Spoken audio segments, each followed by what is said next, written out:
Will a team draft Bronny James to go after LeBron?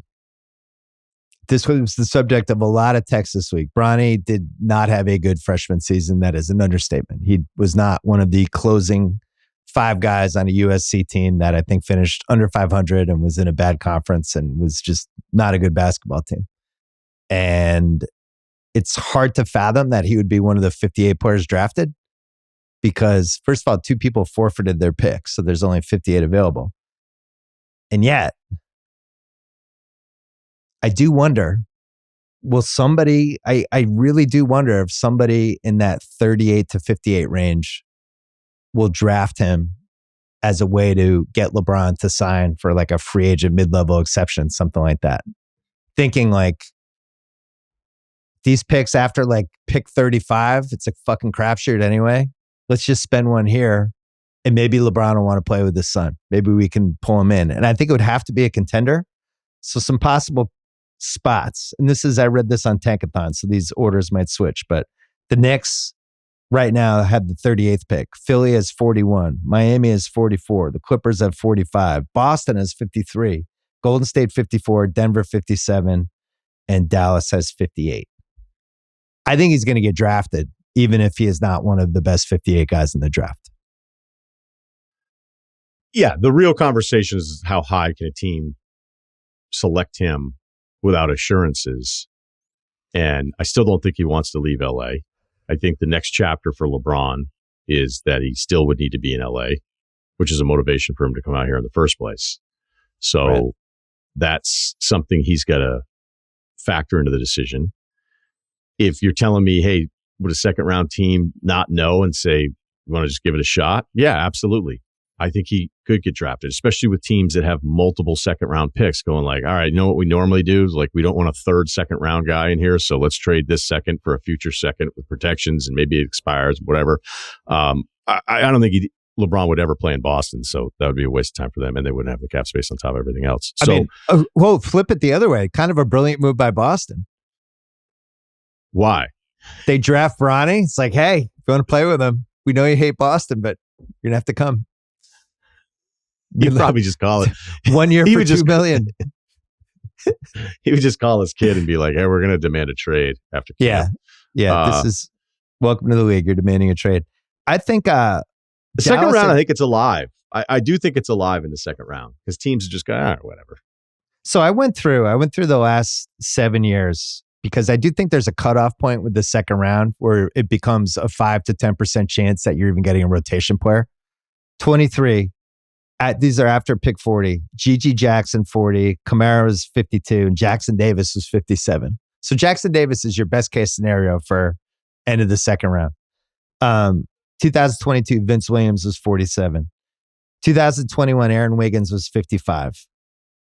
2020, there was a bunch of dudes, but that was the Black Swan year. I don't think anyone knew what the hell the draft was going on. Trey Jones, Nick Richards, Nwora, Isaiah Joe, KJ Barton, and Paul Reed all after 40. 2019, Horton Tucker, 46, Terrence Mann, 48. 2018, Vanderbilt, 41, Bruce Brown, 42, DeAnthony Melton, 46. 2017, Thomas Bryant, 42, Hartenstein, 43, Dylan Brooks, 45, Monty Morris, 51. So that's pretty good. 4 guys who are rotation guys and maybe even a little bit better. I just feel like if it's a 10% chance you're landing somebody who might make your rotation and you're a contender, why not take him and hope that LeBron's dream would be, I just want to play with my son. I won 4 titles. I've made $1 kajillion. If I have a chance to go to a contender. And I think Philly's the most interesting one out of all that teams because they have cap space too.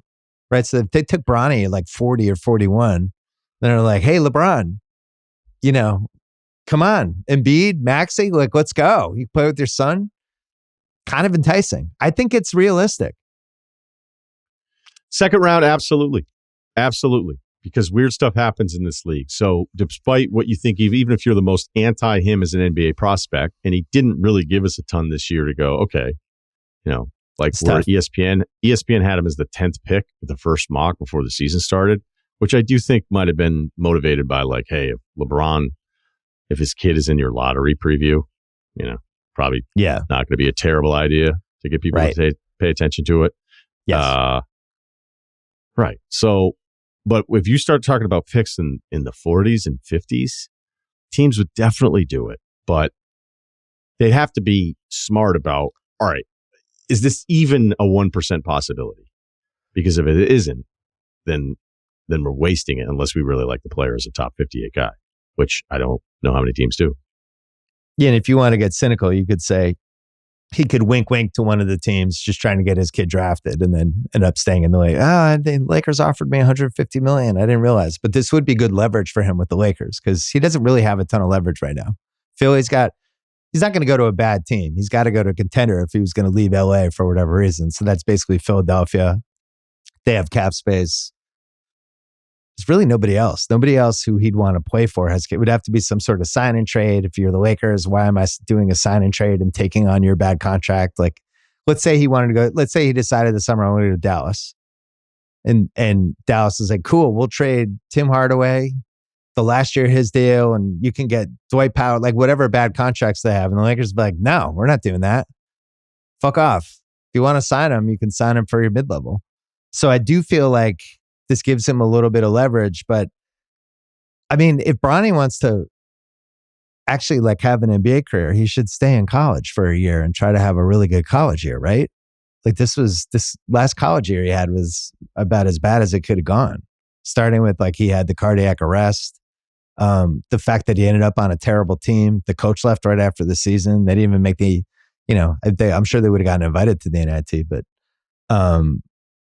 I would want to try to run that back and have a good college season before I entered the draft. But if you're LeBron, you're like, I don't know if I have 1 year left, 2 years left. I want to play with my son.